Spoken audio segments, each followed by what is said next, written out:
यादव को न्यायालय में पेश करेगी। जी चलिए, पप्पू यादव ने कई आरोप भी लगा दिए पुलिस पर और कहा कि नीट का मामला जिस तरीके से उठा रहे थे और उसको लेकर के मौत की साजिश भी हो सकती है, कई सवाल खड़े किए हैं। पप्पू यादव का क्या स्टैंड नजर आ रहा है?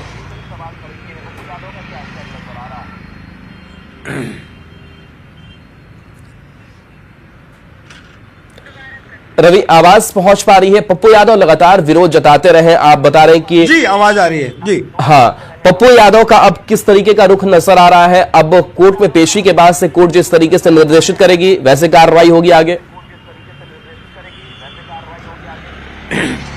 देखिए, मामला इतना पुराना है और खास करके लगातार जब कोर्ट में सुनवाई चल रही है, उन्हें लगातार कोर्ट में अपनी बातें रखने के लिए, पेश होने के लिए कहा जा रहा था, लेकिन वो पेश नहीं हो रहे थे। ऐसे में कोर्ट ने जो गिरफ्तारी का वारंट दिया है और अब पप्पू यादव के पास सबसे बड़ी बात है कि वो आज जब कोर्ट में पेश करेंगे, जो पप्पू यादव है खुद अपनी बातें रखेंगे, उनके पास जो है आगे की कार्रवाई है कि वह अपील जो है उच्च न्यायालय में जो है वो कर सकते हैं और इस बेल के लिए वो अपील कर सकते हैं कि इस मामले में उन्हें बेल दिया जाए। सबसे खास बात है कि संसद की जो है कार्रवाई चल रही है। संसद की कार्रवाई चलते समय सांसद को ये छूट होती है कि उस मामले को संसद में पेश हो।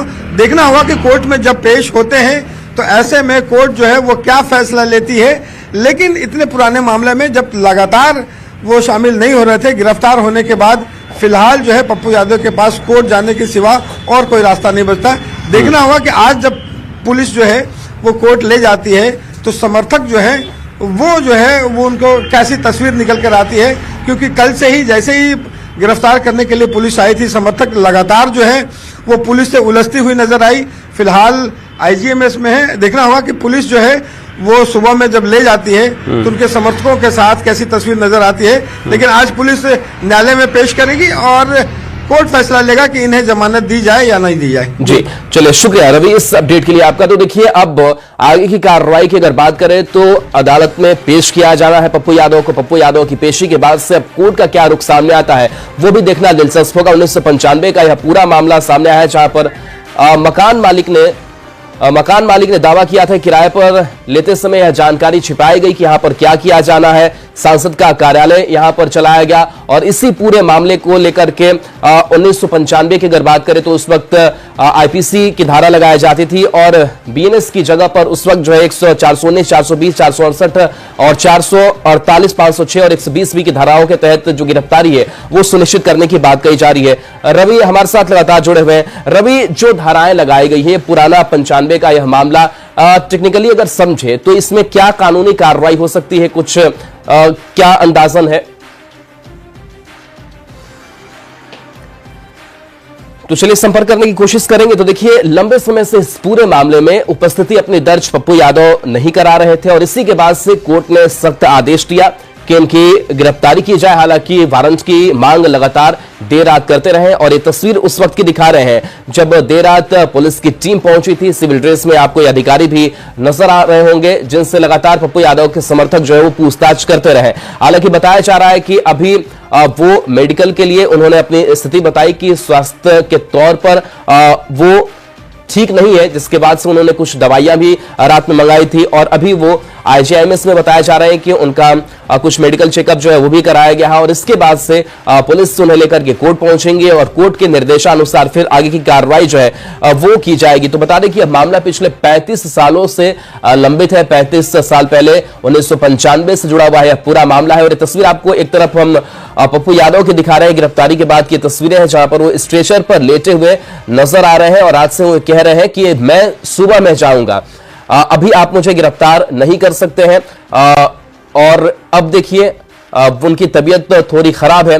हालांकि इन सब के बावजूद मेडिकल चेकअप के बाद से उन्हें कोर्ट में पेश किया जाएगा और कोर्ट में पेशी के बाद से कोर्ट का क्या रुख होता है ये देखना दिलचस्प होगा। लेकिन कोर्ट लगातार इस पूरे मामले में बताया है कि हमने जो कार्रवाई है वो सुनिश्चित करने की कोशिश की है। हालांकि इस पर पटना पुलिस का भी यही कहना है कि हमने सुसंगत कार्रवाई जो है कोर्ट के आदेश पर ही किया है और ये कार्रवाई हम आगे कोर्ट के निर्देशानुसार ही करेंगे। बता दें कि नीट छात्रा की मौत मामले को भी लेकर पप्पू यादव लगातार इधर सवाल उठा रहे थे।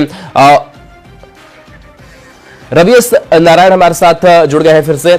रवि, अब हम जो तस्वीर देख रहे हैं, पप्पू यादव एक स्ट्रेचर पर लेटे हुए हैं। तबीयत खराब होने की बात उन्होंने रात में भी कही थी, कुछ दवाइयां उन्होंने मंगाई थी। अब पप्पू यादव का रुख क्या है, कोर्ट का रुख क्या हो सकता है, और कानूनी तौर पर समझे तो कितनी मुश्किल है पप्पू यादव के लिए?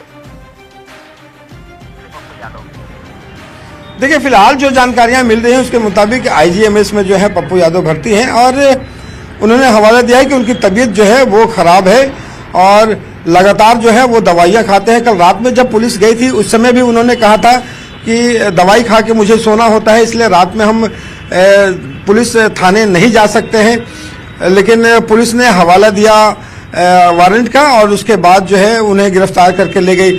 जाते समय वो बेहोश भी हुए, वो गिर पड़े और उनका कहना था कि जो स्वास्थ्य जो है वो ठीक नहीं है, इसलिए फिलहाल जो पुलिस है वो आईजीएमएस में लेके गई है। लेकिन उसके बाद आज जो है उनके कोर्ट में पेश करेगी। पप्पू यादव फिलहाल जो है वो सामान्य बताए जा रहे हैं और आज जब कोर्ट में पुलिस ले जाएगी, पुलिस अपने तरफ से उस वारंट के साथ पेश करेगी और पप्पू यादव अपील करेंगे, अपनी बातें रखेंगे कि इस पुराने मामले में वह कहाँ तक वो शामिल है, क्या मामला है, और उसके बाद कोर्ट तय करेगी कि उन्हें जमानत दिया जाए या नहीं दिया जाए। अगर जमानत नहीं मिलती है तो उन्हें जेल जाना पड़ेगा और उसके बाद कोर्ट का रुख अख्तियार कर सकते हैं। लेकिन संभावना ये बनती है कि इस मामले में चूंकि संसद के सत्र चल रहा है इसलिए जमानत जो है वो मिल भी सकती है। लेकिन देखना होगा कि कोर्ट जो है इस पर अपना रुख जो है कैसे अख्तियार करता है। लेकिन सबसे बड़ा सवाल वही है कि इतने पुराने जो मामले हैं लगातार उसमें सुनवाई हो रही है और उसके बाद जो है वो लगातार पेश नहीं हो रहे थे, जिनके कारण वारंट जारी हुआ। लेकिन सबसे खास बात है कि जब वो रात में जब जा रहे थे उसके बाद लगातार उन्होंने एक के बाद एक कई ट्वीट भी किए हैं और सरकार और जो गृह मंत्री हैं सम्राट चौधरी उनको संबोधित करते हुए कहा है कि अगर सुशासन क्या यही है कि एक सांसद को जो है वो गिरफ्तार किया जाए, किसके शहर पर कोई इंस्पेक्टर जो है वो रात में पहुंचता है, तो ये लगातार उनके आरोप हैं। लेकिन जब कोर्ट ने वारंट जारी किया है तो पुलिस जो है वो कार्रवाई करते हुए अपना काम की है। देखना होगा कि कोर्ट जो है आगे कैसा रुख अख्तियार करती है। चलिए, बिल्कुल, तो कोर्ट के रुख पर नजर है। पटना पुलिस का क्या कहना है इस पूरी गिरफ्तारी को लेकर के, आपको बयान सुनाते हैं। ये मामला गर्दनीबाग थाना क्षेत्र